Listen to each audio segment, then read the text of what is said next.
Hippo का पाद दुनिया में सबसे ज्यादा पावरफुल है और इसकी पूप सबसे ज्यादा खतरनाक होती है।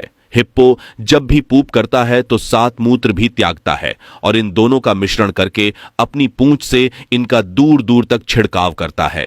हिप्पो की पूप में बहुत से ऐसे तत्व होते हैं जो इंसानों के लिए जानलेवा होते हैं। छोटे तालाबों में हिप्पो अपने पूप का छिड़काव करके वहां पानी में ऑक्सीजन की मात्रा को कम कर देता है, जिससे उसे तालाब में बहुत सारी मछलियां मर जाती हैं। अब आप सोचोगे कि क्या हिप्पो आराम से पूप नहीं कर पाता है? अगर हिप्पो आराम से पूप कर पाता तो इससे फीमेल आकर्षित नहीं हो पाती है। हिप्पो ये सब फीमेल हिप्पो को आकर्षित करने के लिए पूप का छिड़काव करता है। जुगनू प्रकृति की एक दुर्लभ रचना है। ये एक ऐसा सुंदर जीव है जिसमें अजीब सी रोशनी जलती है। ना कोई बैटरी, ना कोई गैस, ना सोलर और ना पेट्रोलियम पदार्थ। कौन सा ईंधन है कुछ ज्ञात नहीं। ये एक प्रकृति की अजीब देन है। जुगनू अपने पंखों से ये रोशनी उत्पन्न करके अपने संगी को आकर्षित करते हैं या दूसरे जानवरों का शिकार करने के लिए इसका उपयोग करते हैं।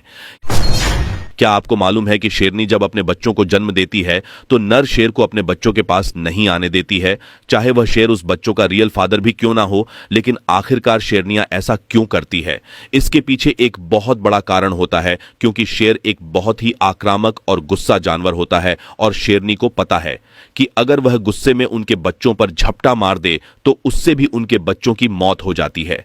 शेरनी को हर समय अपने बच्चों की परवाह रहती है, इसलिए नर शेर से अपने बच्चों को हमेशा दूर रखती है। आपने कभी भी देखा होगा कि जब कोई शिकारी मादा कंगारू का पीछा करता है तो वो अपने बच्चों को अपनी थैली से निकालकर शिकारी के सामने फेंक कर भाग जाती है। वैसे तो हर एक जानवर अपने बच्चों से बहुत प्रेम करते हैं। अगर उनके बच्चों को कोई मारने की नीयत से छू भी ले तो वे अपनी जान की बाजी लगा देते हैं। लेकिन यह मादा कंगारू ऐसा क्यों करती है?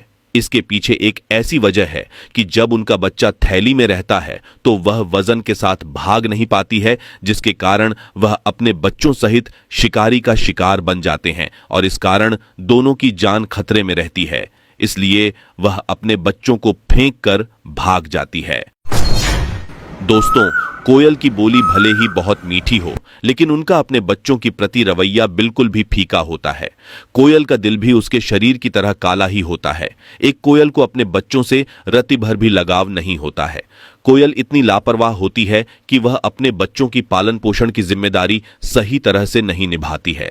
एक गर्भवती कोयल जब भी अंडे देने का समय होता है तो किसी दूसरे पक्षी के घोंसले को तलाशती है और जब भी पक्षी अपने घोंसले से उड़ जाते हैं तो वह उसमें जाकर अपने अंडे दे देती है और अंडे देने की पश्चात कोयल वहां से भाग जाती है। थोड़ी देर में जब दूसरे पक्षी अपने घोंसले में वापस आते हैं तो उन अंडों को अपना समझकर उनका पालन पोषण करते हैं। हथनी अपने बच्चों को जन्म देने के तुरंत बाद एक अजीब सा व्यवहार करती है। आखिरकार यह ऐसा क्यों करती है? इसके पीछे एक बहुत बड़ी वजह है। वैसे तो आपने कभी भी हथनी को बच्चों को जन्म देते हुए नहीं देखा होगा, लेकिन आज हम आपको बताते हैं कि हथनी अपने बच्चों को जन्म देने के तुरंत बाद उन्हें मिट्टी में क्यों लुटाती है। तो इसके पीछे एक बहुत बड़ी वजह है।